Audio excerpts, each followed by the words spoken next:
It was 5 to 6 in the morning when Ove and the cat met for the first time. The cat instantly disliked Ove exceedingly. The feeling was very much reciprocated. Ove had, as usual, gotten up 10 minutes earlier. He could not make head nor tail of people who overslept and blamed it on the alarm clock not ringing. Ove had never owned an alarm clock in his entire life. He woke up at 5:45, and that was when he got up. Every morning for the almost 4 decades they had lived in this house, Ove had put on the coffee percolator, using exactly the same amount of coffee as on any other morning, and then drank a cup with his wife. 1 measure for each cup, and 1 extra for the pot, no more, no less. People didn't know how to do that anymore, brew some proper coffee, in the same way as nowadays nobody could write with a pen. Because now it was all computers and espresso machines. And where was the world going if people couldn't even write or brew a pot of coffee? While his proper cup of coffee was brewing, he put on his navy blue trousers and jacket, stepped into his wooden clogs, and shoved his hands in his pockets in that particular way of a middle-aged man who expects the worthless world outside to disappoint him. Then he made his morning inspection of the street. The surrounding row houses lay in silence and darkness as he walked out the door, and there wasn't a soul in sight. Might have known, thought Ove. On this street, no one took the trouble to get up any earlier than they had to. Nowadays, it was just self-employed people and other disreputable sorts living here. The cat sat with a nonchalant expression in the middle of the footpath that ran between the houses. It had half a tail and only 1 ear. Patches of fur were missing here and there as if someone had pulled it out in handfuls. Not a very impressive feline. Ove stomped forward. The cat stood up. Ove stopped. They stood there measuring up to each other for a few moments, like 2 potential troublemakers in a small-town bar. Ove considered throwing one of his clogs at it. The cat looked as if it regretted not bringing its own clogs to lob back. "Scram!" Ove bellowed, so abruptly that the cat jumped back. It briefly scrutinized the 59-year-old man and his clogs, then turned and lolloped off.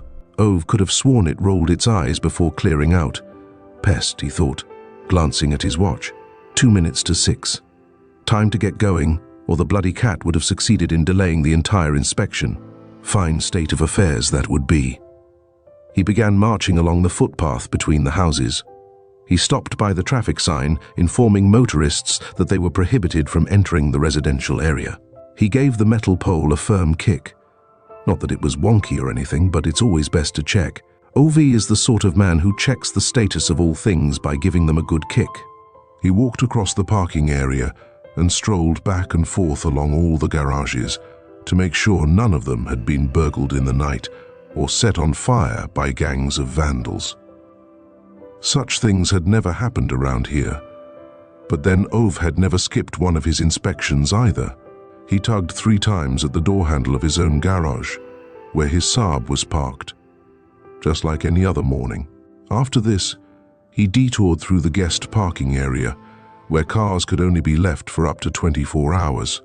Carefully, he noted down all the license numbers in the little pad he kept in his jacket pocket, and then compared these to the licenses he had noted down the day before. On occasions when the same license numbers turned up in Ove's notepad, Ove would go home and call the vehicle licensing authority to retrieve the vehicle owner's details, after which he'd call up the latter and inform him that he was a useless bloody imbecile who couldn't even read signs. Ove didn't really care who was parked in the guest parking area, of course, but it was a question of principle. If it said 24 hours on the sign, that's how long you were allowed to stay. What would it be like if everyone just parked wherever they liked? It would be chaos.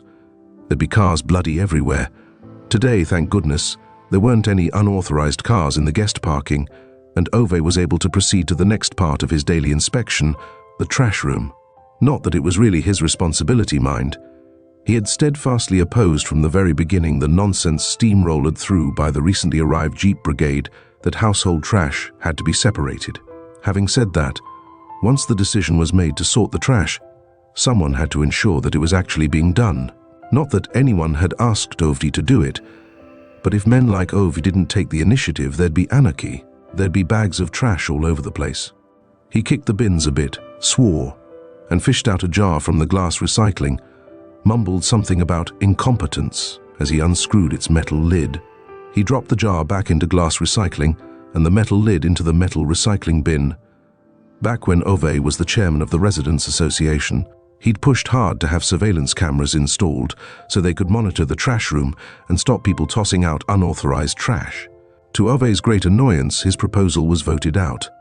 The neighbors felt slightly uneasy about it, plus they felt it would be a headache archiving all the videotapes. This, in spite of Ove repeatedly arguing that those with honest intentions had nothing to fear from the truth.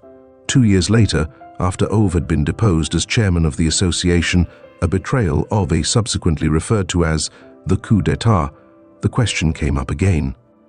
The new steering group explained snappily to the residents that there was a newfangled camera available, activated by movement sensors, which sent the footage directly to the internet. With the help of such a camera, one could monitor not only the trash room, but also the parking area, thereby preventing vandalism and burglaries. Even better, the video material erased itself automatically after 24 hours, thus avoiding any breaches of the residents' right to privacy. A unanimous decision was required to go ahead with the installation. Only one member voted against, and that was because Ove did not trust the internet. He accentuated the net even though his wife nagged that you had to put the emphasis on inter. The steering group realized soon enough that the internet would watch Ove throwing out his trash over Ove's own dead body. And in the end, no cameras were installed. Just as well, Ove reasoned. The daily inspection was more effective anyway. You knew who was doing what and who was keeping things under control. Anyone with half a brain could see the sense of it. When he'd finished his inspection of the trash room, he locked the door, just as he did every morning, and gave it 3 good tugs to ensure it was closed properly. Then he turned around and noticed a bicycle leaning up against the wall outside the bike shed, even though there was a huge sign instructing residents not to leave their bicycles there. Right next to it, one of the neighbors had taped up an angry handwritten note. "This is not a bicycle parking area. Learn to read signs." Ove muttered something about ineffectual idiots, opened the bike shed, picked up the bicycle, put it neatly inside, then locked the shed and tugged the door handle 3 times. He tore down the angry notice from the wall. He would have liked to propose to the steering committee that a proper no leafleting sign should be put up on this wall. People nowadays seem to think they could swan around with angry signs here, there, and anywhere they liked. This was a wall, not a bloody notice board. Ove walked down the little footpath between the houses. He stopped outside his own house, stooped over the paving stones, and sniffed vehemently along the cracks. Piss. It smelled of piss. And with this observation, he went into his house, locked his door, and drank his coffee. When he was done, he cancelled his telephone line rental and his newspaper subscription. He mended the tap in the small bathroom, put new screws into the handle of the door from the kitchen to the veranda, reorganized boxes in the attic, rearranged his tools in the shed, and moved the Saab's winter tires to a new place. And now, here he is. Life was never meant to turn into this. It's 4 o'clock on a Tuesday afternoon in November. He's turned off the radiators, the coffee percolator, and all the lights, oiled the wooden countertop in the kitchen, in spite of those mules at IKEA saying the wood does not need oiling. In this house, all wooden worktops get an oiling every 6 months, whether it's necessary or not. Whatever some girlie in a yellow sweatshirt from the self-service warehouse has to say about it. He stands in the living room of the 2-story row house with the half-size attic at the back and stares out the window. The 40-year-old beard-stubbled poser from the house across the street comes jogging past. Anders is his name, apparently. A recent arrival, probably not lived here for more than 4 or 5 years at most. Already he's managed to wheedle his way onto the steering group of the Residents' Association, the Snake. He thinks he owns the street. Moved in after his divorce, apparently, paid well over the market value. Typical of these bastards, they come here and push up the property prices for honest people, as if this was some sort of upper-class area. Also drives an Audi, Ove has noticed. He might have known. Self-employed people and other idiots all drive Audis. Ove tucks his hands into his pockets. He directs a slightly imperious kick at the baseboard. This row house is slightly too big for Ove and his wife, really. He can just about admit that. But it's all paid for. There's not a penny left in loans, which is certainly more than one could say for the clothes horse. It's all loans nowadays. Everyone knows the way people carry on. Ove has paid his mortgage, done his duty, gone to work, never taken a day of sick leave, shouldered his share of the burden, taken a bit of responsibility. No one does that anymore. No one takes responsibility. Now it's just computers and consultants and council bigwigs going to strip clubs and selling apartment leases under the table, tax havens and share portfolios. No one wants to work. A country full of people who just want to have lunch all day. Won't it be nice to slow down a bit?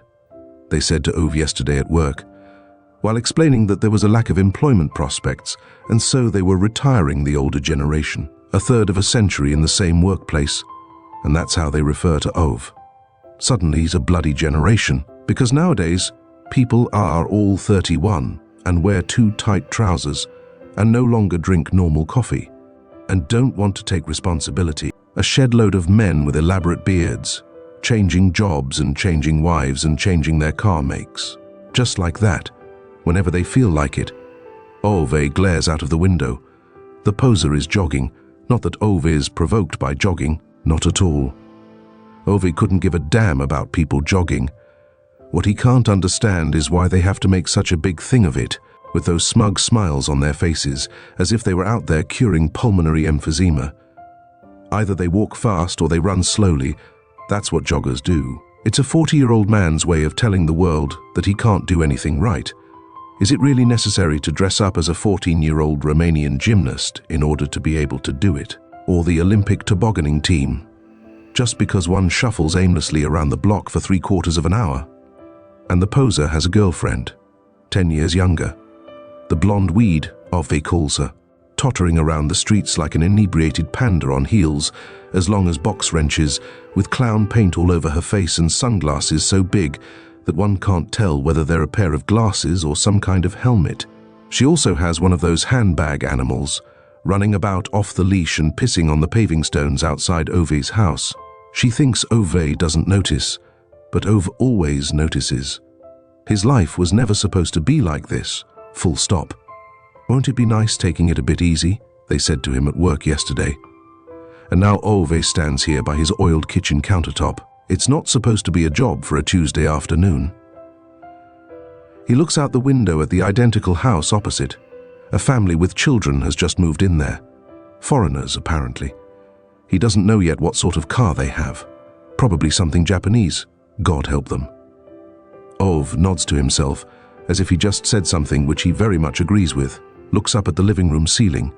He's going to put up a hook there today. And he doesn't mean any kind of hook. Every IT consultant trumpeting some data code diagnosis and wearing one of those non-gender specific cardigans they all have to wear these days would put up a hook any old way. But Ove's hook is going to be as solid as a rock. He's going to screw it in so hard that when the house is demolished, it'll be the last thing standing. In a few days, there'll be some stuck-up real estate agent standing here with a tie knot as big as a baby's head, banging on about renovation potential and spatial efficiency, and he'll have all sorts of opinions about Ove, the bastard. But he won't be able to say a word about Ove's hook. On the floor in the living room is one of Ove's useful stuff boxes. That's how they divide up the house. All the things Ove's wife has bought are lovely or homey. Everything Ove buys is useful, stuff with a function. He keeps them in 2 different boxes, one big and one small. This is the small one, full of screws and nails and wrench sets and that sort of thing. People don't have useful things anymore. People just have shit. 20 pairs of shoes, but they never know where the shoehorn is. Houses filled with microwave ovens and flat-screen televisions. Yet they couldn't tell you which anchor bolt to use for a concrete wall if you threatened them with a box cutter. Ove has a whole drawer in his useful stuff box, just for concrete wall anchor bolts. He stands there looking at them as if they were chess pieces. He doesn't stress about decisions concerning anchor bolts for concrete. Things have to take their time. Every anchor bolt is a process. Every anchor bolt has its own use. People have no respect for decent, honest functionality anymore. They're happy as long as everything looks neat and dandy on the computer. But Ove does things the way they're supposed to be done. He came into his office on Monday, and they said they hadn't wanted to tell him on Friday, as it would have ruined his weekend. "It'll be good for you to slow down a bit," they drawled. Slow down? What did they know about waking up on a Tuesday and no longer having a purpose? With their internets and their espresso coffees, what did they know about taking a bit of responsibility for things? Overlay looks up at the ceiling, squints. It's important for the hook to be centered, he decides. And while he stands there immersed in the importance of it, he's mercilessly interrupted by a long, scraping sound. Not at all unlike the type of sound created by a big oaf backing up a Japanese car, hooked up to a trailer and scraping it against the exterior wall of Ove's house.